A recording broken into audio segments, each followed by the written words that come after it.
नमस्कार। एकेडमिया अम्बाला के YouTube channel में आपका हार्दिक स्वागत है। आज की इस वीडियो में हम सीबीएसई कक्षा 10 की हिंदी पूरक पाठ्य पुस्तक संचयन भाग 2 में संकलित पाठ टोपी शुक्ला का अध्ययन करेंगे, जिसके लेखक राही मासूम रजा जी हैं। टोपी शुक्ला एक उपन्यास है और हमारी पाठ्य पुस्तक में उसका एक छोटा सा अंश ही दिया गया है, यानी हम केवल उस अंश का ही अध्ययन करेंगे। जैसा कि नाम से ही पता चलता है, इस पाठ का मुख्य पात्र टोपी है, लेकिन ये कहानी दो मुख्य पात्रों के इर्द गिर्द घूमती है। पहला है बलभद्र नारायण शुक्ला यानी खुद टोपी, और दूसरा है सैयद जरगाम मुर्तज़ा यानी इफ़न। इफ़न और टोपी दो बहुत ही घनिष्ठ मित्र थे। इन दोनों की दोस्ती बहुत पक्की थी और दोनों को एक दूसरे के साथ समय बिताना बहुत पसंद था।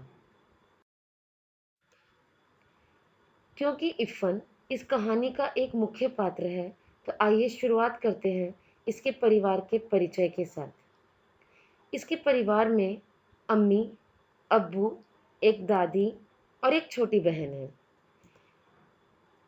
इफ़न की दादी कराची की रहने वाली थी। उन्होंने बचपन में बहुत दूध दही खाया पिया था। उनकी शादी लखनऊ के एक मौलवी से हो गई थी और मौलवी से शादी होने के कारण उन पर बहुत सी बंदिशें लगा दी गई और शादी के बाद उन्हें बहुत परेशानियों का सामना करना पड़ा। दादी को शादी ब्याह में बजने वाला संगीत बहुत पसंद था, परंतु मौलवी साहब के घर इस बात की आज़ादी नहीं थी। जब इफ़न का जन्म हुआ तो दादी ने अपने सभी शौक पूरे किए। शहनाई बजवाई, बहुत नाच गाना किया, क्योंकि तब तक मौलवी साहब की मृत्यु हो चुकी थी। इफ़न अपनी दादी से बहुत प्यार करता था। टोपी को भी उनके पास बैठना बहुत पसंद था। दादी इफ़न को अम्मी और अब्बू की डांट से बचाती थी। उन्हें खूब कहानियाँ सुनाती थी। टोपी का हालचाल भी पूछती थी। दादी पूर्वी भाषा बोलती थी, यानी भोजपुरी भाषा बोलती थी, और कहानियाँ भी भोजपुरी भाषा में ही सुनाया करती थी। इफ़न के अब्बू बिल्कुल नहीं चाहते थे कि इफ़न पूर्वी भाषा बोले, लेकिन दादी के साथ रहते रहते टोपी और इफ़न दोनों को थोड़ी बहुत पूर्वी भाषा बोलनी आ गई थी। आइए जानते हैं टोपी के परिवार के बारे में। टोपी का परिवार एक संयुक्त परिवार था और बहुत ही संस्कारवादी था। टोपी के घर में उसकी माँ, पिताजी, दादी, एक बड़ा भाई और एक छोटा भाई रहते थे। टोपी के पिताजी पेशे से डॉक्टर थे और टोपी की दादी थोड़ी सख्त मिजाज थी, इसीलिए टोपी को अपनी दादी बिल्कुल अच्छी नहीं लगती थी। वह इस ज़्यादातर समय इफ़न की दादी के साथ बिताना पसंद करता था।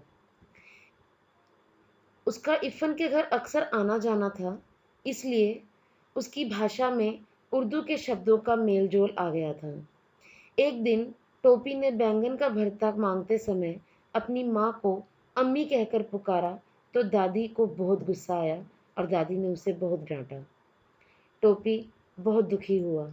वह अपने सभी सुख दुख अपने दोस्त इफ़न के साथ ही बांटा करता था, जिससे उसका दर्द कम हो जाता था। इसीलिए टोपी को इफ़न के साथ समय बिताना पसंद था। टोपी के घर में उसके दो भाई भी थे।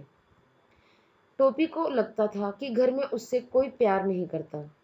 उसका बड़ा भाई हमेशा झूठ बोलकर उसे डांट पड़वाता रहता था। एक दिन तो उसके बड़े भाई ने दादी से ये तक कह दिया कि दादी, यह अपने मुस्लिम दोस्तों के साथ रहता है और मैंने इसे कबाब खाते हुए भी देखा है। कबाब की बात सुनकर दादी का गुस्सा भड़क गया और दादी ने उसकी खूब पिटाई की। उसका छोटा भाई भी बहुत शरारती था। वो अक्सर टोपी की किताबें फाड़ दिया करता था। इसीलिए टोपी को अपना ज़्यादातर समय इफ़न के साथ बिताना पसंद था। फिर टोपी के जीवन में 10 अक्टूबर 1945 का दिन आया, जिस दिन इफ़न के पिताजी, जो पेशे से कलेक्टर थे, उनका तबादला हो गया और उन्हें लखनऊ छोड़कर जाना पड़ा। इफ़न भी साथ ही चला गया। अब टोपी बिल्कुल अकेला पड़ गया। उस दिन टोपी ने फैसला किया कि भविष्य में कोई भी ऐसा मित्र नहीं बनाएगा जिसके पिताजी का तबादला हो जाता हो और वो शहर छोड़कर चले जाते हों।